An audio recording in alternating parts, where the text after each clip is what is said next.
नमस्कार। आज हम करने जा रहे हैं black book of English vocabulary. ये बहुत सारे एग्ज़ाम्स जैसे एसएससी, DSSB और बहुत सारे हमारे कॉम्पिटिटिव एग्ज़ाम्स जो होते हैं उनमें हमारी हेल्पफुल होती है। तो चलिए इसको हम सीखते हैं। इसमें हमारा क्या क्या होने वाला है पहले हम वो समझ लेते हैं।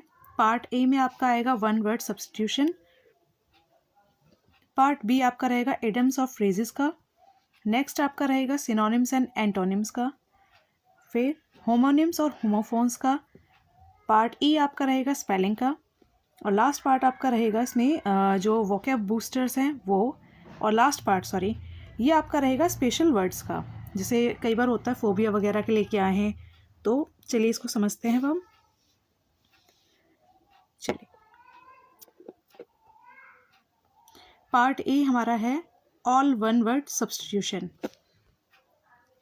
पहला हमारा आता है अबेट। अबेट क्या होता है? बिकम लेस इंटेंस और वाइड स्प्रेड। किसी भी चीज़ का कम होना या घट जाना।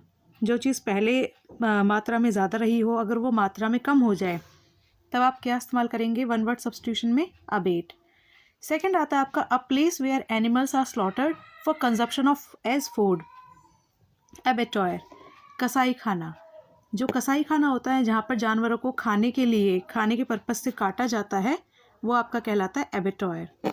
नेक्स्ट आता है the superior of A monastery. किसी भी मठ का जो प्रमुख होता है उसको आप क्या कहते हैं? अबॉट। क्या कहते हैं? अबॉट।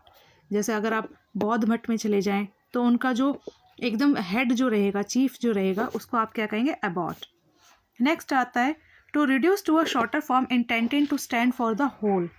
कई बार आप देखते हैं जैसे किसी का नाम मुकेश कुमार सिंघानिया है, तो अपने नाम को पूरा ना लिख के MK सिंघानिया लिखता है। तो किसी बड़े शब्द को उसके पहले अल्फ़ाबेट से डिनोट करना एब्रीविएशन कहलाता है। कई बार आपने देखा हो जैसे हम डॉक्टर पूरा ना लिख के DR डॉट लगाते हैं। ऐसे ही कई सारी डिग्रीज़ होती हैं। अक्सर आपने डिग्रीज़ में देखा होगा BBA, BCom। तो बैचलर ऑफ कॉमर्स ना कह के हम क्या कहते हैं उनको? BCom। तो वो जो हमारा पहला अल्फ़ाबेट होता है वो आपका क्या कहलाता है? एब्रीविएशन, यानी कि संक्षिप्त रूप। नेक्स्ट आता है to give up once authority और थ्रोन। अपने पद को छोड़ देना क्या कहलाता है? एब्डिकेट। बाहुबली मूवी में देखा होगा आपने कि जब बाहुबली से कहा जाता है कि वो अपना पद छोड़ दे, तो पद छोड़ने की जो मतलब अपने पद को छोड़ना उस समय पे क्या था? एब्डिकेट। नेक्स्ट है आपका act of giving up the throne. जिस पल जो बाहुबली थे वो अपने पद को छोड़ देते हैं उस प्रक्रिया को आप कहते हैं एब्डिकेशन। क्या कहते हैं? एब्डिकेशन। नेक्स्ट है deviation from the right course. सही पथ से भटक जाना, ये कहलाता है आपका एवरेशन, असामान्यता। क्या कहलाता है आपका? एवरेशन, असामान्यता। Next is the act of washing oneself. अपने आप को साफ सुथरा करना, वजू करना, दैट इज कॉल्ड एब्ल्यूशन। हाथ या शरीर को धोना या साफ करना। नेक्स्ट इज टू रिफ्यूज़ और डिनाई वन सेल्फ। जब किसी के अंदर त्याग की भावना होती है तो उसको हम कहते हैं एबनिगेट। क्या कहते हैं उसको? एबनिगेट। जहाँ पर इंसान अपने निजी हित को सामने ना रखकर सभी लोगों के हित के बारे में सोचता है, तो ऐसे त्याग की भावना को हम कहते हैं एबनिगेट। क्या कहते हैं? Abnegate. Next is formally put an end to a system, practice और इंस्टीट्यूशन। किसी चीज़ को सिरे से ख़त्म कर देना, इसी को आप क्या कहते हैं? अबॉलिश। किसी रिवाज या स्थापित नियम का अंत करना। जैसे अगर आपने फ्रेंच रेवोल्यूशन के बारे में सुना होगा तो उस समय पे ग्लूटिन किया जाता था। क्या किया जाता था? ग्लूटिन किया जाता था, जिसमें एक बड़ा सा लोहे का चाकू जैसी चीज़ हुआ करती थी और एक खांचे में सर को फंसाया जाता था। ऊपर से जब वो चाकू जैसी चीज़ गर्दन पर गिरती थी तो गर्दन को शरीर से अलग कर दिया जाता था। ये उस समय पर सजाए मौत देने का एक चलन था, जिसको एक सिरे से खारिज कर दिया गया, जिसको अबॉलिश कहा गया। Next is existing in a land from the earliest times और from before the arrival of colonist. Aboriginal, कोई भी इंसान जहाँ पर शुरुआत से ही रहता हुआ आया हो तो उसको क्या कहते हैं? वहाँ का मूल निवासी, एबॉरिजिनल। और ये शब्द काफ़ी बार पूछा भी गया है। तो जैसे आपने देखा होगा बहुत से लोग ऐसे हैं जो जंगलों में रहते आए हैं, हमेशा से ही उनका जो निवास स्थान है वो जंगल रहा है, तो उनको वहाँ का क्या कहा जाता है, मूल निवासी या आदिवासी। Next is the original inhabitants natives of a country, कि जिन्होंने कभी अपनी जगह से पलायन नहीं किया, सदा से वहाँ से रहते आ रहे हैं, उन्हीं को आप क्या कहेंगे, वहाँ के एब ऑरिजिन्स। क्या कहेंगे आप उन्हें, एब ऑरिजिन्स। ये दोनों ही शब्द एक जैसे हैं, ab original, ab origins. Next is to shorten a piece of writing without losing the sense.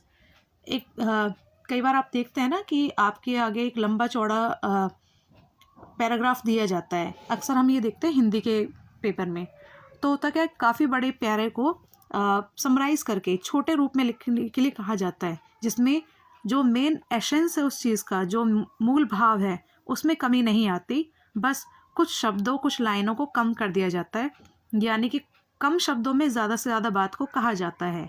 तो इस तरह से एक बड़े पैराग्राफ को 4-5 लाइनों में या कंक्लूजन निकाल करके छोटा कर देना, that is called abridge, that is called abridge, छोटा कर देना। Next is a shorten version of a large work. कई बार आप देखते ना, आप 3 घंटे की मूवी नहीं देखते हैं, बल्कि यूट्यूब पे जाकर आप उसका वो समझ लेते हैं कि इस मूवी में है क्या, एक्सप्लेनेशन देखते हैं ना, तो इसी को आप क्या कहते हैं, एब्रिजमेंट। क्या कहते हैं, अब्रिजमेंट, संक्षिप्त संस्करण। नेक्स्ट आता है कैंसल और do away with a law और एग्रीमेंट। किसी नियम को, कायदे कानून को रद्द करना, दैट इज़ कॉल्ड एब्रोगेट। जैसे अब तक कोई नियम चलता आ रहा था, लेकिन अब उसको बिल्कुल साफ मना कर दिया गया कि आज के बाद से ये चीज़ लागू नहीं होगी, तो उसको कहते हैं रद्द करना, निरस्त करना, और इंग्लिश में आप कहते हैं उनको एब्रोगेट। क्या कहते हैं आप उनको, abrogate. Next is to go away suddenly and secretly in order to escape from somewhere. भाग जाना, फरार हो जाना, एब्सकॉन, एब्सकॉन। चोर होता है ना, जैसी पुलिस वाले की निगाह इधर उधर हुई और वो फरार हो गया, तो फरार होने को क्या कहते हैं, abscond. Next is formal forgiveness of a person sins. किसी इंसान के पापों के लिए क्षमा दे देना, that is called absolution, that is called absolution, पाप मुक्ति या क्षमादान। Next is widely unreasonable, illogical और रिडिकुलस। कोई बिल्कुल बेतुकी, बकवास, बेहुदा चीज़ को आप क्या कहते हैं, एब्सर्ड। मैं आपकी इस बेतुकी बात को सुनने में राज़ी नहीं हूँ, I am not interested in your absurd. Absurd, बेतुकी, एब्सर्ड, बेतुकी।